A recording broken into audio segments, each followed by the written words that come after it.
Hello everyone, જેને પણ ભીંડાનું શાક પસંદ નહીં હોય એ પણ ખૂબ જ મનથી ખાશે, કારણ કે આ નોર્મલ ભીંડાનું શાકથી બિલકુલ અલગ છે.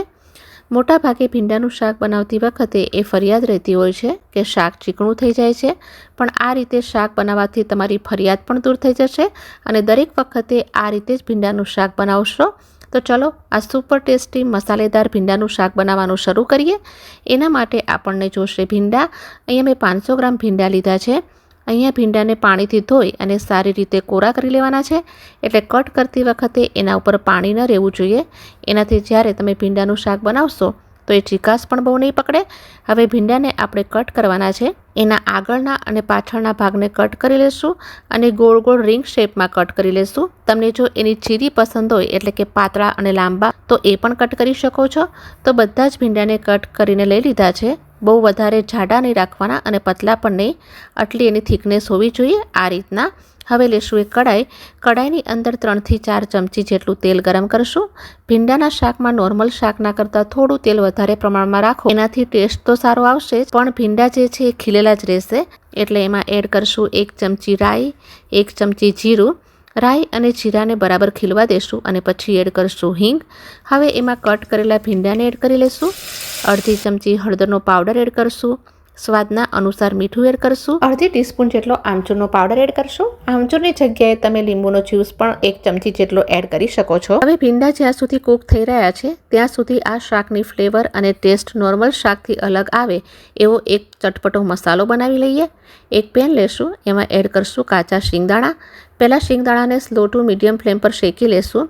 હાઈ ફ્લેમ નથી કરવાની. અહીંયા આપણે જે પણ ડ્રાય મસાલા યુઝ કરશું એકદમ પેશન્સ રાખીને જ ડ્રાય રોસ્ટ કરશું. જો મસાલા ઓવરકુક થઈ ગયા કે કાચા રહી ગયા તો શાકનો પૂરો ટેસ્ટ બગડી જશે.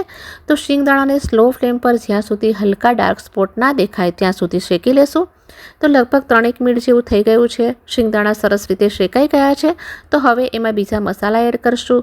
આખા ધાણા લેશું 1 ટેબલ સ્પૂન, આખું જીરું લેશું 1 ટેબલ સ્પૂન અને સૂકા નાળિયેરના પીસીસ લેશું.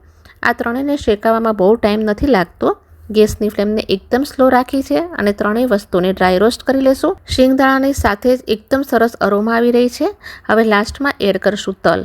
તલ ખૂબ જ જલ્દીથી શેકાઈ જાય છે, એટલે એને લાસ્ટમાં એડ કરશું. તલની જે નટી ફ્લેવર છે એ આમાં ખૂબ જ સરસ આવે છે.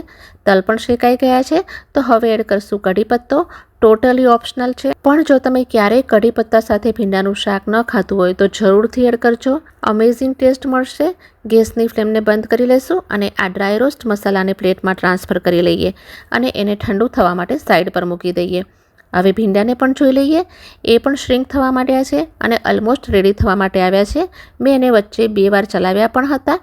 અહીંયા મસાલા પણ ઠંડા થઈ ગયા છે, તો એને ગ્રાઇન્ડિંગ જારમાં ટ્રાન્સફર કરી લઈશું. હવે એમાં એડ કરશું લાલ મરચાંનો પાવડર. મરચું તમે જેટલું ખાતા હોય એ પ્રમાણે એડ કરી શકો છો. મસાલાના ભાગનું થોડું મીઠું એડ કરશું. 4 થી 5 લસણની કળીઓ લેશું. લસણ ન ખાતા હોય તો સ્કીપ કરી લો અને એને કોર્સ ગ્રાઇન્ડ કરવાનું છે, ફાઇન પાવડર નથી કરવાનો. તો આ ટાઈપનું ગ્રાઇન્ડ કરી લીધું છે અને હવે એને તૈયાર થયેલા ભીંડાના શાકમાં એડ કરશું. સરસ રીતે મિક્સ કરી લેશું અને તરત જ ગેસની ફ્લેમને બંધ કરી લેશું. આ મસાલાની સાથે તમે શાક ખાશો તો શિંગદાણાનો ક્રન્ચી ટેસ્ટ, કઢી પત્તો અને લસણની ફ્લેવર રેગ્યુલર ભીંડાના શાક કરતાં ઘણો જ ડિફરન્ટ આવશે. તો સરસ મિક્સ કરી લીધું છે અને આપણું અલગ મસાલા સાથે ભીંડાનું શાક રેડી છે. સિમ્પલ પણ ટેસ્ટી ભીંડાના શાકને સર્વ કરી લઈએ. ગરમીઓના હિસાબે આ શાક એકદમ બેસ્ટ છે. આ રીતે બનાવશો તો જેને પણ પસંદ નહીં હોય એ બધા જ ખાશે.